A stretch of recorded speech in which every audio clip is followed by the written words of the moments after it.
እግዚአብሔር ወደሱ ዞራልና በዚህ በጉልበትህ ሂድ፣ እስራኤልንም ከምድያም እጅ አድን፣ እነሆ ልኬሃለሁ። ዋው! ኮሚሽን በቃ አደረገው። ልኬሃለሁ። ተመልከቱ፣ ልክ እግዚአብሔር ይሄንን ሲለው አንዲት ተደብቃ ውስጡ የነበረች ፍርሃት ብቅ አለች። እሷን ፍርሃት ብሎ ላሳያቸው፣ የማንነት ፍርሃት። ብዙ ጊዜ ወገኖቼ እግዚአብሔር እንዳይጠቀምብን፣ እግዚአብሔር እንዳይሰራብን፣ እግዚአብሔር እንዳይልከን እንቅፋት የምትሆን እቺ ፍርሃት ናት፣ የማንነት ፍርሃት። ወገኖቼ አንድ ነገር ልንገራችሁ፣ የፈለገ ቢሆን እግዚአብሔር ከነ ፍርሃታችን አይጠቀምብን። ስለዚህ የግድ እኛን ከምንም ነፃ ማውጣት አለበት፣ ከፍርሃት ነፃ ማውጣት አለበት። ምክንያቱም ፍርሃት አካል የለውም፣ ግን አካላችንን ይይዛል፣ አካላችንን ይጠቀማል። ፍርሃት ኃያሉን ሰው ተብትቦ ሽባ አድርጎ ቁጭ የሚያደርግ። ስለዚህ በጌዲዮን ውስጥ ብቅ ያለችዋ ምንድናት? የታየችው ፍርሃት ናት። ምን ትባላለች?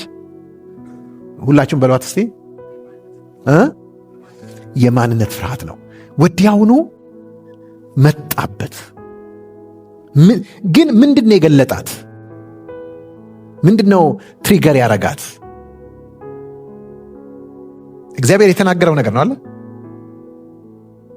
ምን አለው? በዚህ በጉልበትህ ሂድ፣ እስራኤልን ከምድያም እጅ አድን፣ እነሆ ልኬሃለሁ። ይሄ ኮሚሽን ሲመጣ ሁልጊዜ የማንነት ፍርሃት የምትመጣው እግዚአብሔር የሆነ ነገር ሲያዘን ነው፣ የሆነ ነገር ሲልከን ነው፣ የሆነ ነገር አርጉ ሲለን ነው። ምንድን ነው የሚያረገን? እስቲ የማንነት ፍርሃት ሲመጣብን ሲገለጥ ውስጣችን ምንድን ነው የሚያረገን ካላችሁ፣ ምንድን ነው የሚያረገን? ሌክቸረር ያረገን። ፓወርፖይንት እንዘረጋለን፣ ምናምናችን ላፕቶፕ ከፍተን በእንትን ላይ ስክሪን ላይ በደንብ እግዚአብሔርን ቁጭ አድርገን ለእግዚአብሔር ገለጻ አንሰጥ። አየ ጌታ ሆይ፣ እኔ ባክግራውንዴን ታውቀዋለህ፣ እኔ ከኢትዮጵያ ነው የመጣሁት። ደግሞ ኢትዮጵያም እየነበርን ታውቃለህ፣ የኛ ቤተሰብ እንዴት ደካማን ይገባቻል። ቤተሰቦች ወላጆቼ እንትኖች ነበሩ፣ አላስተማሩኝም። እኔ ኢትዮጵያ እንኳን እንደምታውቀው ከገጠር አካባቢ ነው የወጣሁት እና ማለት አክሰንት እንዳለኝ ለአማርኛ እንኳን እንትን እንዳለኝ ታውቃለህ ጌታ ሆይ፣ ይገባቻል ማለት እና ደግሞ ማለት እኔ እዚህ ተወልጄ ያደግኩ አይደለሁም እዚህ ሀገር። ያው ታውቃለህ የቋንቋም ችግር አለብኝ። ይገባቻል ማለት ስለ ራሳችን እንለፈልፋለን። ለማን ነው ግን የምናስረዳው? ኦዲየንሳችን ማን ነው? በጣም አሳዛኙ እሱ ነው፣ እግዚአብሔር ነው። እግዚአብሔርን ቁጭ አድርገን ለእግዚአብሔር ይሄ ሰውዬ ስለ እስራኤል ምናምን መገረው ታውቃለህ። እግዚአብሔር 12 ነገድ እንዳለ እስራኤል ውስጥ እና የምናሴ ነገድ ያው ከሁሉ የሚያንስ እንደሆነ ታውቃለህ።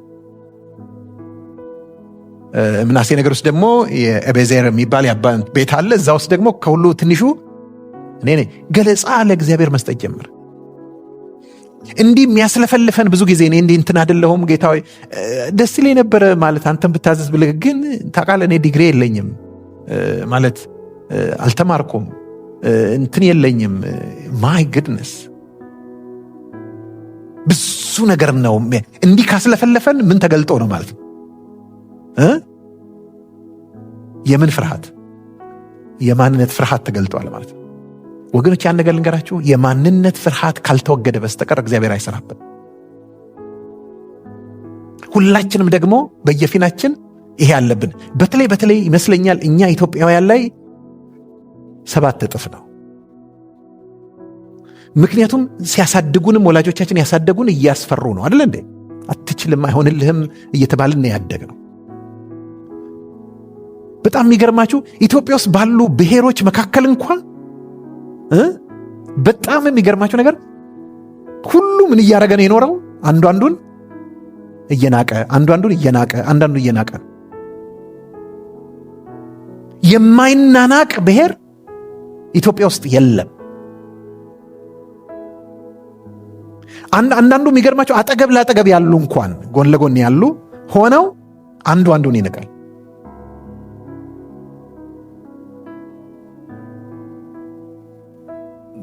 ስለዚህ አስተዳደጋችን ላይ ምን ሆነና ያደግነው? በአብዛኛው ስለ ራሳችን በፍርሃት ተሞልተን ያደገ።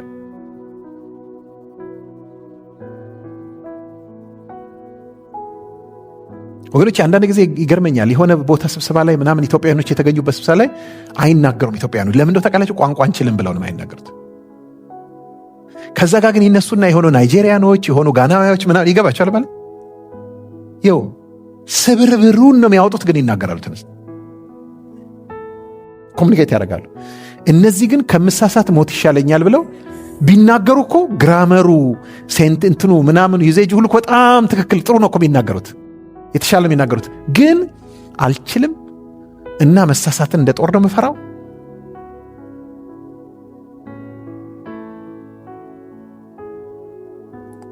ስለዚህ ብዙ ጊዜ እግዚአብሔር ሲጠራን እንዳንታዘዘው የሚያደርገን እሺ እንዳንል የሚያደርገን ትልቁ ችግር የማንነት ፍርሃት። በተለይ ደግሞ ለምን ይመስላችኋል? እስቲ በየቤተ ክርስቲያኑ በአሜሪካን ዙሪያ አንዱ በሂዱና በየቤተ ክርስቲያኑ ተመልከቱ። የምታዩት መልእክት ማለት ምንድነው? ጌታ ውጣና ቸርች ከፈት ብሎኛል የሚል መገለጥ ነው በሽበሽ የምታገኙት አይደል እንዴ? ይሄ የማይመጣለት የለም። ብዙ መገለጡ ይመጣላቸዋል። ውጣና ክፈት ብሎኛል። ለምን መስላችሁ? አሞንግ ኢትዮጵያንስ ችግር የለብንም።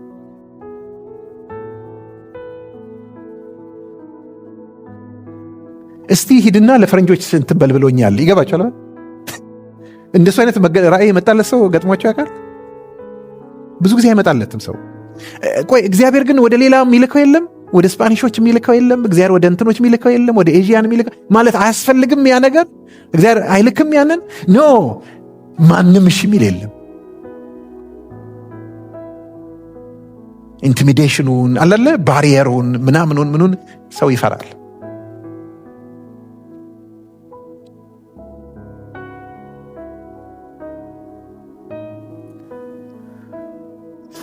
ገለጻ ሲሰጥ ቆየ። well የሚለው ነገር እውነት ነው አይደለም? እውነት መሆኑን የምታውቁት መጨረሻ ላይ ምዕራፍ 8 ላይ ሄዱልኝ። መጨረሻ ላይ ምን ሆነ ማለት ምድያምን ድል ከነሳ በኋላ ምዕራፍ 8 ቁጥር 1 የኤፍሬም ሰዎች እንግዲህ አልሰሙም ነበር። ምክንያት የተከተሉት የምን ሰዎች ናቸው? አቅራቢያው ያሉት የምናሴ ሰዎች ናቸው። ስለዚህ የኤፍሬም ሰዎች ምን ያህል ትልቅ እንደሆኑ ተመልከቱ።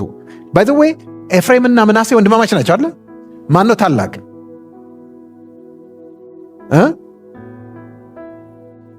ኦኬ ምናሴ ነው ታላቅ፣ ኤፍሬም ታናሽ። የመጀመሪያ ልጁ ማን ነው? ዮሴፍ። ምናሴ ነው።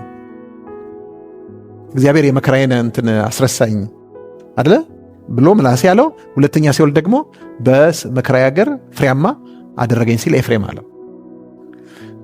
ግን ምን ተፈጠረ መሰላችሁ? መጨረሻ ላይ ያዕቆብ አርጅቶ ከመሞቱ በፊት ልጆችን አምጣና ልባርካቸው አለው። ሲባርክ እጁን አጠላለፈና እሱ ሲያመጣ በቀኙ በኩል ምናሴን አረገው፣ በግራው በኩል ኤፍሬምን አደረገው። ምክንያቱም ታላቁ ቀኝ እጅ እንዲጫንበት ነው የሚፈልገው። በኩር ስለሆነ እጥፍ ነው የሚያገኘው። ያዕቆብ ግን ምን አረገ?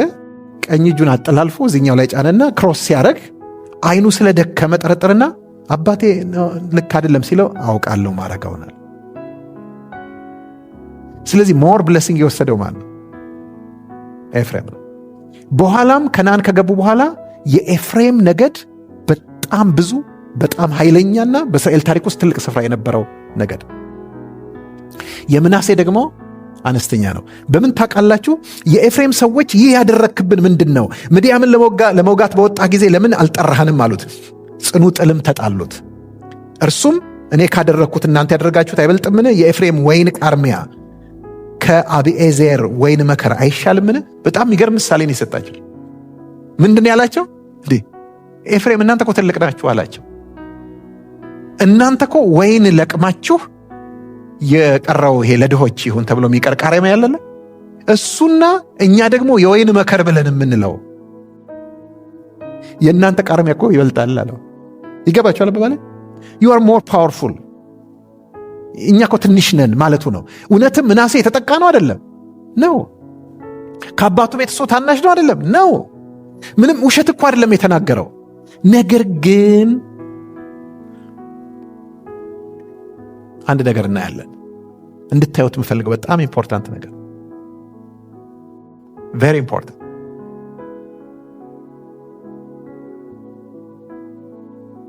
ብዙ ጊዜ እግዚአብሔር ሲመርጠን እግዚአብሔር ሲጠራን እግዚአብሔር ሲልከን እምቢ እንድንል የሚያደርገን ወይም ደግሞ እምቢ ለማለት የምንደረድረው ምክንያት ራሱ እንድንመረጥ ያደረገን ምክንያት ነው።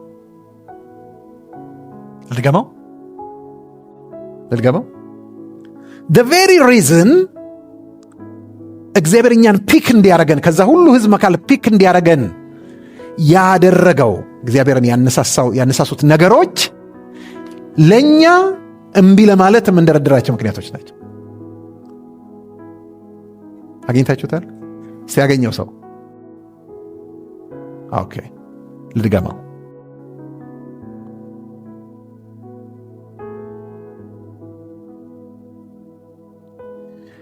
ለምንድን ነው እግዚአብሔር መርጦ ጌዲዮን ጋር ይመጣው? not because ጌዲዮን is ጌዲዮን ጋር እንዲመጣ ያደረገው ነገር አለ የለም? እሱ ልንገራችሁ። ከምናሴ ነገድ መሆኑ እንዲመርጥ ያደረገው፣ ከምናሴም ነገድ ደግሞ ካሉ የአባቶች ቤት ከኤቤዜር መሆኑ የተጠቃ፣ ከዛ ደግሞ ከአባቱም ቤት ካሉት ወንዶች ታናሽ መሆኑ። እነዚህ ነገሮች በግራፍ ቢሰራና ቢታይ በዚያን ዘመን ከእስራኤል በሙሉ ትንሹ ሰው ማን ነው? ጌዲዮን ነው አለ እንዴ? ምክንያቱም ከ12ቱ ነገድ ስትመርጡ ትንሹ ነገድ ማን ነው? ምናሴ። ከምናሴ ነገድ ውስጥ ካሉ አባቶች ቤት ስትመርጡ ትንሹ ማን ነው? ኤቤዜር። ከኤቤዜር ደግሞ ካሉ ወንዶች ስትመርጡ ደግሞ ማን ነው? ጌዲዮን ነው። ስለዚህ ጌዲዮን ፕራክቲካሊ ምኑ ሰው ነው? ትንሹ ሰው ነው አይደል እንዴ? እግዚአብሔር ወደሱ እንዲመጣ ያደረገው ምኑ ነው? ታናሽን። እርሱ ደግሞ እምቢ ለማለት የሚያቀርበው ምክንያት ምኑን ነው? the very reason እንድንመረጥ ያደረገን ነገር ነው። እኛ እንድንላክ ያደረገንን ነገር ላለመላክ ምክንያት አድርገን የምናቀርበው። አሁን ገባችሁ? እስቲ አሁን የገባው ሰው ኦኬ። ስቲል ግልጽ አይደለም? ላብራራው። በጣም ይገርም ነው።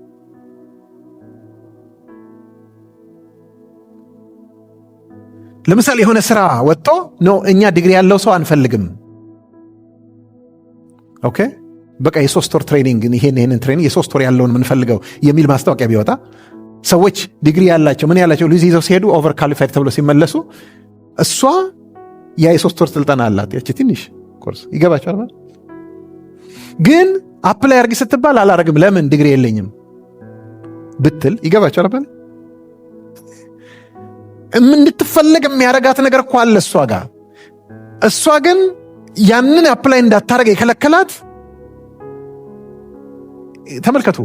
እግዚአብሔር ኃያል ሰውን የፈለገው አይደለም። እግዚአብሔር ታላቅ ሰውን የፈለገው፣ እግዚአብሔር ብርቱ ሰውን የፈለገው አይደለም። የፈለገው ምኑን ነው? ታናሽነቱን ነው። ስለዚህ ያሟላል አያሟላም? በደንብ አድርጎ ነው የሚያሟላው። ደንበኛ ትንሽ ነው። ግን እርሱ ደግሞ የሚያቀርበው ምክንያት ይሄን ሊሆን አይችልም ብሎ የሚከራከርበት ምኑን ነው? ታናሽነቱ። አሁንም ልበለው ደግሜ፣ ብዙ ጊዜ እግዚአብሔርን ላለመታዘዝ ለጥሪያችን ምላሽ ለመስጠት እምቢ እንድንል ለማለት የምናቀርበው ምክንያት እግዚአብሔር ፈልጎ እኛ ጋር እንዲመጣ ያደረገውን ነገር ነው። that's wrong። ምክንያታችንን ማቆም አለብን።